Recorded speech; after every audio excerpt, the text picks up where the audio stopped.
할렐루야. 아침 묵상 시작합니다. 나는 전능하신 아버지 하나님 천지의 창조주를 믿습니다. 나는 그의 유일하신 아들 우리 주 예수 그리스도를 믿습니다. 그는 성령으로 잉태되어 동정녀 마리아에게서 나시고 본디오 빌라도에게 고난을 받아 십자가에 못 박혀 죽으시고 장사된 지 4일 만에 죽은 자 가운데서 다시 살아나셨으며 하늘에 오르시어 전능하신 아버지 하나님 우편에 앉아 계시다가 거기로부터 살아있는 자와 죽은 자를 심판하러 오십니다. 나는 성령을 믿으며 거룩한 공교회와 성도의 교제와 죄를 용서받는 것과 몸의 부활과 영생을 믿습니다. 아멘. 우리가 함께 부를 찬송가 337장입니다. 337장 내 모든 시험 무거운 짐을 1절 찬양합니다. 내 모든 시험 무거운 짐을 주 예수 앞에 아뢰이면 근심에 쌓인 날 돌아보사 내 근심 모두 맡으시네. 무거운 짐을 나 홀로 지고 견디다 못해 쓰러질 때 불쌍히 여겨 구원해 줄리 은혜의 주님 오직 예수. 아멘. 여러분 모든 시험 모든 짐을 예수님 앞에 아뢰시기 바랍니다. 무거운 짐을 우리가 지면은 무겁지만 주님께서 우리의 인생을 불쌍히 여겨 구원해 주실 것입니다.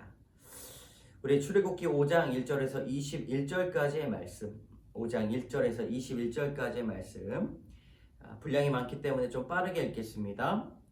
그 후에 모세와 아론이 바로에게 가서 이르되 이스라엘의 하나님 여호와께서 이렇게 말씀하시기를 내 백성을 보내라. 그러면 그들이 광야에서 내 앞에 절기를 지킬 것이니라 하셨나이다. 바로가 이르되 여호와가 누구이기에 내가 그의 목소리를 듣고 이스라엘을 보내겠느냐. 나는 여호와를 알지 못하니 이스라엘을 보내지 아니하리라. 그들이 이르되 히브리인의 하나님이 우리에게 나타나셨은즉 우리가 광야로 사흘길쯤 가서 우리 하나님 여호와께 제사를 드리려 하오니 가도록 허락하소서. 여호와께서 전염병이나 칼로 우리를 치실까 두려워하나이다. 애굽왕이 그들에게 이르되 모세와 아론아 너희가 어찌하여 백성의 노역을 쉬게 하려느냐. 가서 너희의 노역이나 하라. 바로가 또 이르되 이제 이 땅의 백성이 많아졌거늘 너희가 그들로 노역을 쉬게 하는도다 하고 바로가 그날의 백성의 감독들과 기록원들에게 명령하여 이르되 너희가 백성에게 다시는 벽돌에 쓸 집을 전과 같이 주지 말고 그들이 가서 스스로 집을 줍게 하라. 또 그들이 전에 만든 벽돌 수요대로 그들에게 만들게 하고 감하지 말라. 그들이 게으름으로 소리 질러 이르기를 우리가 가서 우리 하나님께 제사를 드리고자 하니 그 사람들의 노동을 무겁게 함으로 수고롭게 하여 그들로 거짓말을 듣지 않게 하라.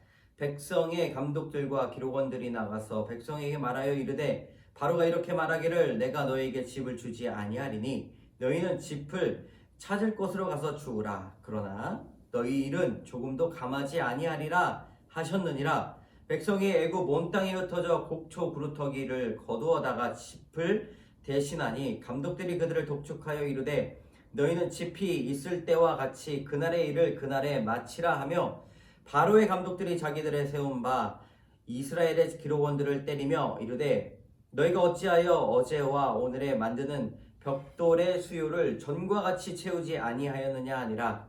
이스라엘 자손의 기록원들이 가서 바로에게 호소하여 이르되 왕은 어찌하여 당신의 종들에게 이같이 하시나이까. 당신의 종들에게 짚을 주지 아니하고 그들이 우리에게 벽돌을 만들라 하나이다. 당신의 종들이 매를 맞사오니 이는 당신의 백성의 죄니이다. 바로가 이르되 너희가 게으르다 그러므로 너희가 이르기를 우리가 가서 여호와께 제사를 드리자 하는도다. 이제 가서 일하라. 짚은 너희에게 주지 않을지라도 벽돌은 너희가 수량대로 바칠지니라. 기록하는 일을 맡은 이스라엘 자손이 너희가 매일 만드는 벽돌을 조금도 감하지 못하리라 함을 듣고 화가 몸에 미친 줄 알고 그들이 바로를 떠나 나올 때에 모세와 아론이 길에 서 있는 것을 보고 그들에게 이르되 너희가 우리를 바로의 눈과 그의 신하의 눈에 미운 것이 되게 하고 그의 손에 칼을 주어 우리를 죽이게 하는도다. 여호와는 너희를 살피시고 판단하시기를 원하노라. 아멘.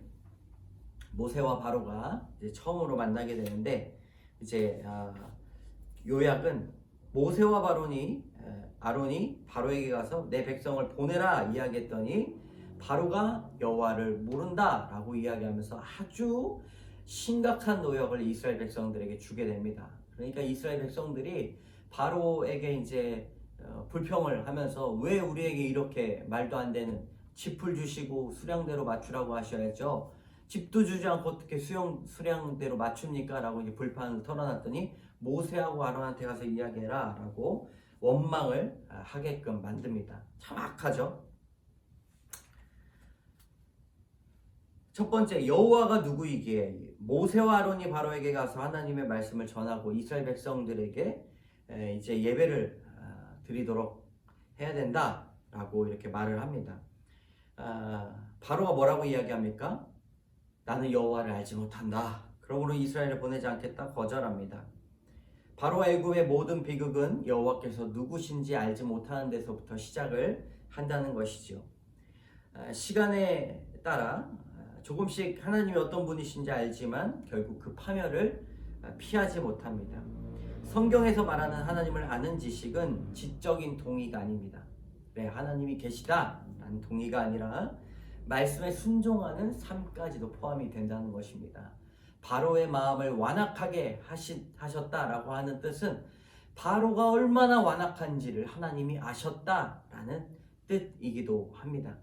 여러분, 우리가 죄된 속성에서 말씀이 들어가야 하나님이 어떤 분이신가를 알아야 그 말씀 가운데 순종할 수 있다는 것이죠.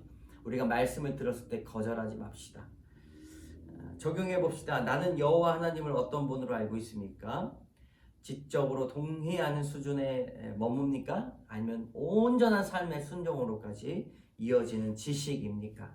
여러분, 하나님을 알고 끝나는 것이 아니라 하나님과 동행하고 하나님의 말씀에 순종하는 우리가 되어야 할 것입니다.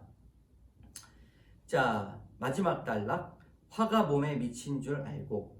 바로가 격분하여 압제 정책을 시행한 것은 모세와 아론이 제사를 드리겠다고 요청했기 때문입니다. 여러분, 노예 민족이 감히 신적인 존재 같은 이런 바로에게 당당하게 우리가 섬기는 신에게 갈 수 있도록 허락해 주십시오 라고 하는 것은 신적인 권위에 도전하는 것이죠. 이스라엘 자손의 기록원들은 모세와 아론이 전한 하나님의 말씀 때문에 자신들의 인생의 위기가 찾아왔다라고 원망합니다. 여러분, 이게 원망해야 될 것이었죠. 몸이 육체가 힘드니까. 그러나 그 인생의 전체적인 민족의 인생을 보았을 때는 그 고난이 있어야만 구원이 열린다는 것입니다. 거짓된 예언은 위기를 가져오지 않습니다. 그러나 하나님의 말씀에 온전한 선포가 일어났을 때, 세상적인 것들과 싸워나갈 때 위기가 찾아오죠. 그런데 그 위기는 가깝게 보았을 때는 위기지만 전체적으로 보았을 때는 절대로 위기가 아니라 하나님께서 우리를 구원하시는 도구입니다. 여러분, 위기에 앞서 하나님과 내가 접붙임 붙어 있는가, 그걸 살펴보시기 바랍니다. 적용해 봅시다. 하나님의 말씀에 순종하여 복음을 전했는데 당장 화가 몸에 미치는 위기를 맞게 된 적이 있습니까? 묵상간증 여호와 하나님을 알기까지. 모태 신앙인 저는 당대 신앙인으로 부모님에게 엄격한 신앙 교육을 받고 자랐습니다. 캠핑이나 걸스카우트처럼 주말에 하는 활동은 당연히 참여할 수 없었고 새 옷은 무조건 주일에 입어야 됐습니다. 하나님의 존재는 자연스럽게 받아들였지만 정작 하나님이 누구신지 알지 못했습니다.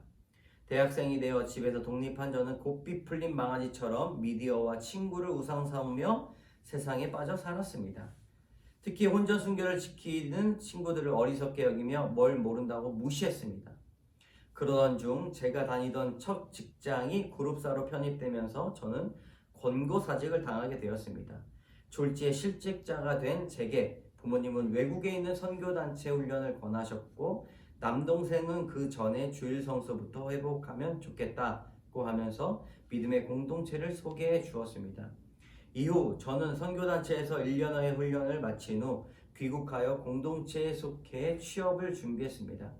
열심히 준비하지도 않으면서 매주 교회에 가고 날마다 큐티하니까 잘 될 거야 라고 당연히 생각했습니다. 그러나 좋은 스펙 경력에도 계속 떨어지니 그제야 저는 기복신앙을 깨닫고 회개하게 되었습니다. 새로운 회사에서 모든 사람과 잘 되며 인정받으려고 애쓰다 보니 오히려 상사와 갈등이 생기고 동기들에게 무시를 받았습니다. 그러자 저는 모세와 아론을 원망하는 이스라엘 백성처럼 하나님께 신세한탄을 하며 불평했습니다.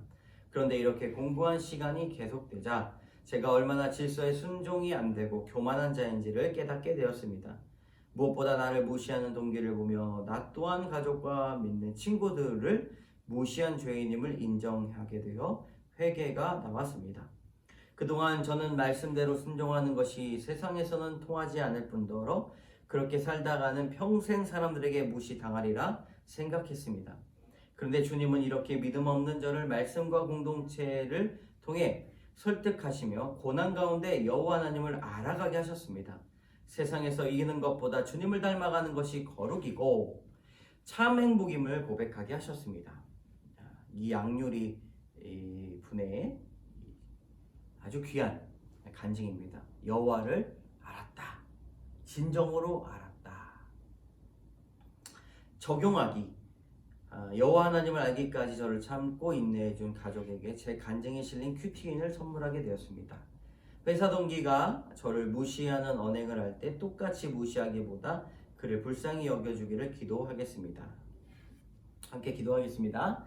하나님 참 감사합니다. 하나님을 우리가 알고 있는 지성적 동의가 아니라 완전한 말씀 앞에 순종이 되기를 원합니다. 또한 말씀대로 순종할 때 이스라엘 백성들이 고난이 찾아와서 불평불만했던 것을 우리가 성경을 통해 보았는데 하나님 고난이 두려워서 세상으로 돌아가려는 우리를 용서하여 주시옵소서.